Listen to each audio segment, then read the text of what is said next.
Hello, Bill Sherrill here. Today we are in Tomahawk at Dog N Suds with Tom, who is the father of the owner of this facility. And we're here for another All About the Car conversation. Okay. But before we talk about cars, let's talk about Dog N Suds. Okay. How long has this facility been here? This one was built in 1963. Okay. Same building. Everything's pretty much the same as it was then. Right. We purchased it, or I purchased it 37 years ago. Wow. My son bought it from us 12 years ago. That's fantastic. So it's been in the family for 37 years. Wow. And it's a true drive-in. Cars come in and there's Carhops. Yep. They come in and the girls will come out and they'll wait on you and place your order, and then they bring it back out to you on a tray and hang it on your window, or you can sit in the picnic area where there's tables. And it's cash and check only, like Right. old school. Yep, cash and check only, yep.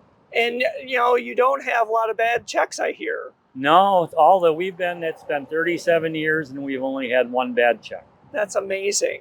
So when I come and I have my cash or check, what am I going to get? What kind of burger is your best burger? Our number one seller is a Texas burger. That's it's 2 patties, and there's 2 sauces that go on it. Both of them are made in-house. Okay.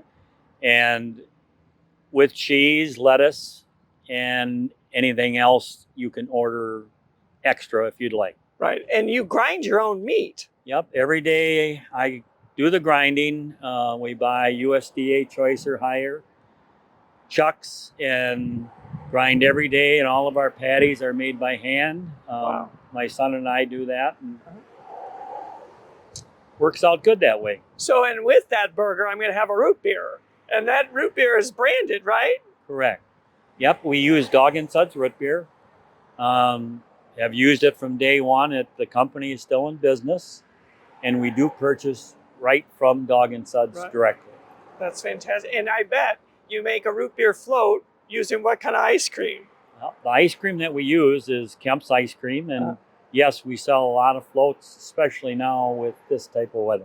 It's perfect summer weather. A burger, root beer float in a car hop situation. Fantastic.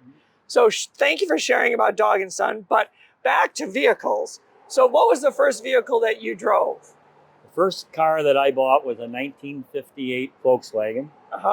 Had a 32 horsepower motor in it, and the only way that you ever got up to 60 miles an hour is if there was no wind and the road was flat. And that was my first car when I met my wife, and in the wintertime when we went on dates, she brought a blanket along because, as you know, the heat came off of the engine, which was pretty much non-existent. That's amazing. What color was it? It was green. Green. And how long did you have that vehicle? For 2 years. Bought it for $100 and served its purpose. 52 miles a gallon. That's really good mileage today even, yeah. Yeah. That's fantastic. So if you could drive any vehicle, what would it be? Right now, if I could drive anything, I'd get a Chevy 3500 diesel. That's awesome. Loaded. Yep. And pick up and be In able a pickup truck. be Yep. able to be flexible and carrying stuff around. Yep. I could do pretty much anything that I need to do with that. Well, thank you, Tom, for sharing all that information. And I'm glad that Dog N Suds is here, continuing to service the Tomahawk community. That's wonderful legacy for your family. Well, thank you for taking the time. You're welcome. And we'll see you next time.